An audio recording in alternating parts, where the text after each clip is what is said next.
Hello, everyone. I'm so glad you visited the Nightfall Narratives channel, and today I'm going to share with you the story of the Skinwalker's Toll. The desert has a way of swallowing sound. Marcus had been driving for 7 hours, the rhythmic hum of the tires against the asphalt acting like a hypnotic lullaby he desperately fought to ignore. He was headed to an off-grid cabin to clear his head after a messy divorce, but the deeper he drove into the Navajo Nation territories, the more the landscape felt hostile. The towering mesas cast long, jagged shadows that looked like grasping fingers reaching across the road. As the sun dipped below the horizon, the vibrant oranges turned into a bruised purple, and the GPS screen flickered and died. He was alone in a vast expanse of silence. Suddenly, the car's headlights caught a pair of eyes reflecting from the brush. They weren't deer eyes. They were too high up, and they didn't blink. Marcus gripped the steering wheel, his knuckles turning white, as a tall, impossibly thin shape stood up at the edge of the light. It wasn't human, yet it moved with a sickeningly familiar gait. Marcus finally arrived at the cabin provided by an old friend. It was more isolated than he had imagined. The wooden structure looked like it was being reclaimed by the desert itself. He hurried inside, the heavy iron bolts clicking into place with a finality that offered little comfort. He began removing the dusty sheets, the fabric billowing like ghosts in the dim light of his flashlight. Every creak of the house makes him jump. The wind outside didn't sound like wind. It sounded like someone crying or laughing just out of earshot. He tried to light the fireplace, but the air in the room felt thick and cold. He noticed small hand-carved wooden charms hanging above the windows, Navajo protection symbols. They were charred, as if something had tried to burn its way in. He felt a sudden intense sensation of being watched. Looking toward the small kitchen window, he saw a smear of dark, oily residue on the glass, as if a large, furred hand had pressed against it. The silence was broken by a voice. Not a scream, but a soft, melodic call coming from right outside the front porch. "Marcus, help me. It's so cold." It was his ex-wife's voice, Sarah's voice. Marcus froze. Sarah was 500 miles away in Phoenix. The voice was identical, down to the slight crack she had when she was crying. "Please, Marcus, open the door. I'm hurt." He moved toward the door, his hand trembling on the bolt, but then he stopped. The voice repeats the phrase, exactly the same cadence, exactly the same pitch. It sounded like a recording being played back. He peered through the pee-hole. There was no Sarah.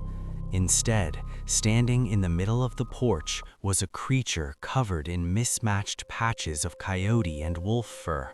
It stands on 2 legs, nearly 7 feet tall, its neck unnaturally long. It wasn't using a mouth to speak. The sound seemed to vibrate from its chest. It stared directly at the door with yellow, human-like eyes that burned with a primal malice. The thing on the porch didn't try to break the door. It began to climb. Marcus heard the sickening sound of claws digging into the dry wood of the exterior walls. Scritch, scritch, scritch. It moved with terrifying speed, circling the house. Suddenly, the roof groaned under a heavy weight. Marcus scrambled into the bedroom, his heart hammering against his ribs like a trapped bird. He huddled in the corner, pointing his flashlight at the ceiling. The scratching continued, but now it was coming from inside the walls. It was as if the creature was made of smoke, slipping through the gaps in the timber. He heard a low, guttural growl that resonated through the floorboards. Then a long gray finger with a jagged black nail poked through a knothole in the wooden wall just inches from his head. It wiggled, searching, feeling for his warmth.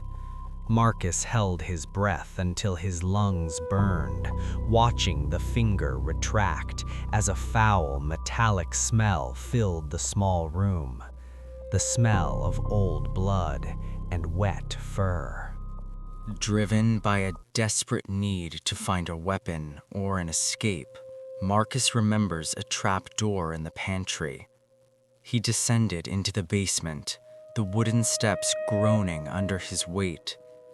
The basement was a nightmare. The walls were lined with jars containing small bones, tufts of hair, and teeth, both animal and human.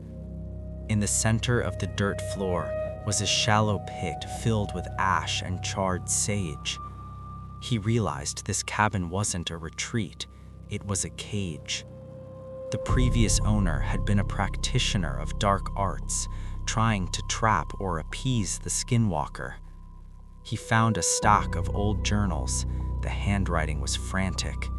It takes your voice first, then it takes your skin. It needs a soul to stay in this world. Suddenly, Marcus heard the trapdoor above him slam shut. The heavy bolt slides into place from the outside. He was trapped in the dark with the jars of the dead. Above him, he heard the voice again.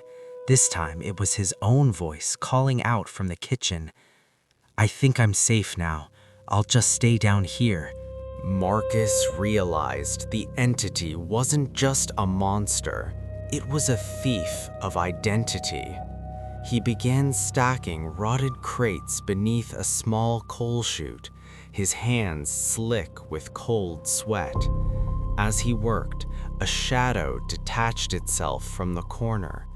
It wasn't the creature from the porch. It was a shifting, liquid mass of darkness that began to take the shape of a man. Marcus watched in horror as the shadow mimicked his own movements. When he wiped his brow, the shadow did the same. When he stumbled, it stumbled. A low, vibrating hum filled the basement, making his teeth ache. The air became so cold he could see his breath. The shadow began to solidify, growing skin that looked like pale parchment. It was molding itself into his image. "You don't need this skin anymore," a voice whispered, his own voice, perfectly replicated. Marcus screamed and lunged for the coal chute, his fingers gripping the cold metal as he hauled himself upward, just as a cold gray hand gripped his ankle. Marcus tumbled out of the coal chute and into the freezing desert air. He didn't look back. He ran toward the highway, his lungs feeling like they were filled with broken glass. The desert was a maze of cacti and jagged rocks. Behind him, he heard the sound of heavy paws thudding against the earth. Thump, thump, thump, thump. It was fast, faster than any human. He could hear the creature's ragged breathing, a sound of wet leather rubbing together. Lightning flashed, illuminating the plains for a second split. The creature was only 30 yards behind him, its body twisting and contorting as it ran, its limbs lengthening and shortening with every stride. It was no longer mimicking him. It was a predator in its true form. He reached the silver sedan, fumbling for his keys. He dropped them in the sand. As he knelt to grab them, a massive furred weight slammed into his back, pinning him to the dry earth. Marcus tumbled out of the coal chute and into the freezing desert air. He didn't look back. He ran toward the highway, his lungs feeling like they were filled with broken glass. The desert was a maze of cacti and jagged rocks. Behind him, he heard the sound of heavy paws thudding against the earth. Thump, thump, thump, thump. It was fast, faster than any human. He could hear the creature's ragged breathing, a sound of wet leather rubbing together. Lightning flashed, illuminating the plains for a second split. The creature was only 30 yards behind him, its body twisting and contorting as it ran, its limbs lengthening and shortening with every stride. It was no longer mimicking him. It was a predator in its true form. He reached the silver sedan, fumbling for his keys. He dropped them in the sand. As he knelt to grab them, a massive furred weight slammed into his back, pinning him to the dry earth.